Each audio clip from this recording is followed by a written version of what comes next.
Bonjour tout le monde, j'espère que vous allez bien et que vous passez de bonnes vacances, que vous profitez du beau temps. Aujourd'hui, donc vidéo que vous avez l'habitude de voir puisque je la fais mensuellement. Ce sera donc mes achats manga et les réceptions. Je annoncerai évidemment quelques teasings et restez bien jusqu'à la fin parce qu'à mon avis, il y a des dingueries dans le lot. Et pour ce premier achat, il s'agit de Je veux manger ton pancréas. Donc là, je l'ai en VO, hein, donc vous pouvez le voir à l'intérieur, c'est en VO. Alors non, je ne sais pas le lire, mais... j'avais envie de l'avoir ce manga pour une prochaine vidéo. J'ai vu le film il y a pas longtemps, donc voilà, je l'ai acheté à Junko hein, quand j'ai été à Paris pour mes tournages que vous avez peut-être vu sur Instagram. Et non, j'ai vraiment adoré le film, je l'ai regardé plusieurs fois d'ailleurs. Je suis content, il est en VO, je suis content. C'est tout, je suis juste content. Ensuite, il s'agit de Sayonara Miniskirt, donc manga que j'ai lu.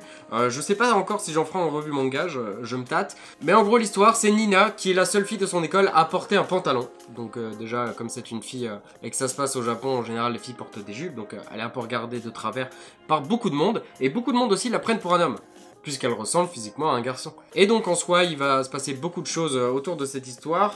Je peux pas trop vous en révéler sur qui elle était et pourquoi et tout ça, parce que franchement, je trouve que c'est un manga à découvrir. Donc, soit je ferai un gros post Insta pour en parler, soit j'en ferai une vidéo, je sais pas encore. Mais le manga vaut vraiment le coup. Ensuite, oui, je suis désolé, certains vont me détester, mais Spy X Family, je ne l'ai pas encore lu. Donc pas tout de suite de « Ah, t'en penses quoi ?» et tout ça. Je ne l'ai pas encore lu, je suis assez curieux, mais ça par contre, évidemment, j'en ferai une revue manga. So I'm a Spider, So What? Je ne l'ai pas lu non plus, donc c'est un isekai qui apparemment est légèrement différent des autres de par comment évolue le personnage principal quand il se réincarne donc. Et donc je suis assez curieux de découvrir ce titre. J'en parlerai bien sûr en vidéo plus tard. Running Girl, alors ça concrètement je vous le dis direct, je l'ai pas encore lu non plus, mais je vais en faire une vidéo parce que c'est un manga sur le handisport et donc je trouve ça très intéressant. Voilà, c'est un sujet qui est peu abordé en soi et donc je suis assez curieux en fait de découvrir ce tome. Voilà.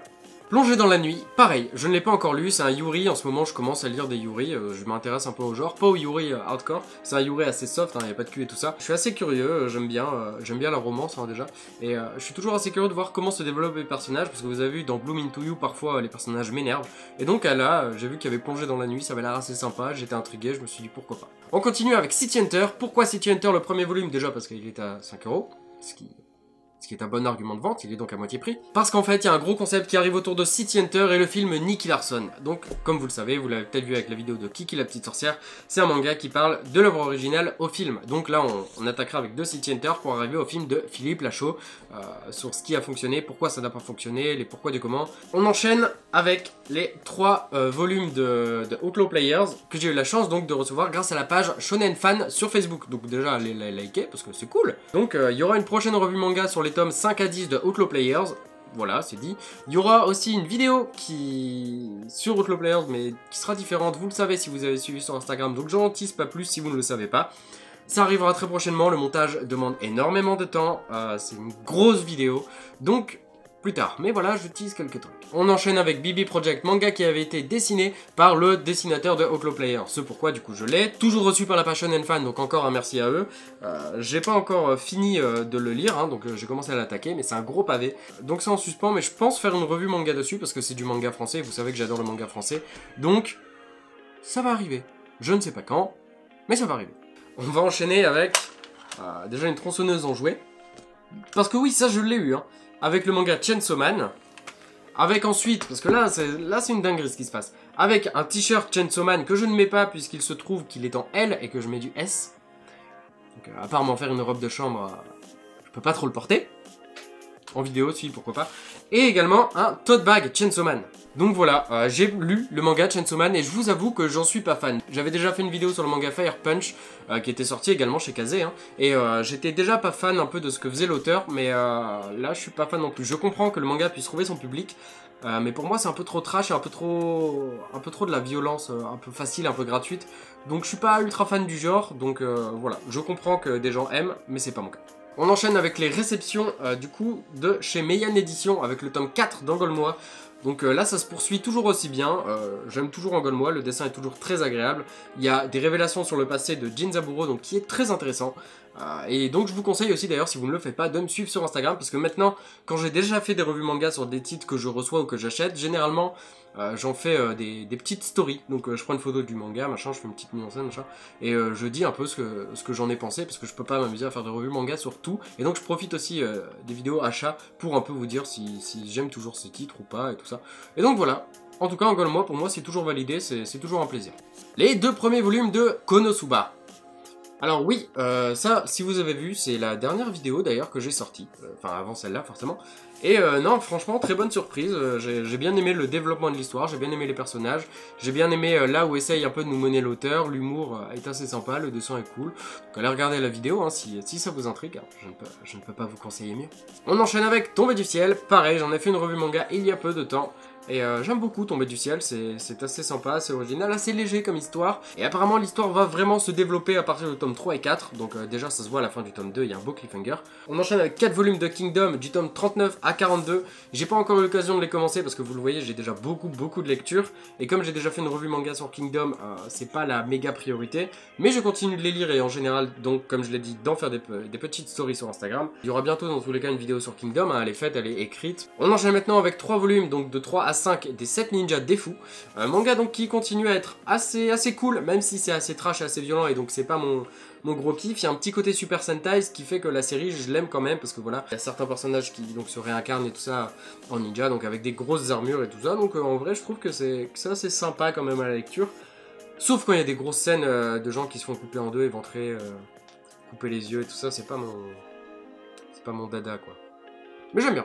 On enchaîne avec le volume 24 de My Hero Academia qui continue d'être cool. Donc là c'est un tome plus axé sur le côté des super vilains en fait. Donc certaines backstories de certains d'entre eux hein, forcément. Donc avec le développement de l'assemblée des super vilains, de ce qui se passe de leur côté pendant que les héros sont en train de faire d'autres trucs. Et en fait très intéressant, j'ai bien aimé ce côté où... Pour une fois, on a un peu aussi le côté de... On vous présente les méchants, ce qu'ils font, comment ils sont et tout ça. Parce que dans une série, c'est bien de nous montrer les héros, mais si on nous montre aussi les méchants de l'histoire, c'est mieux.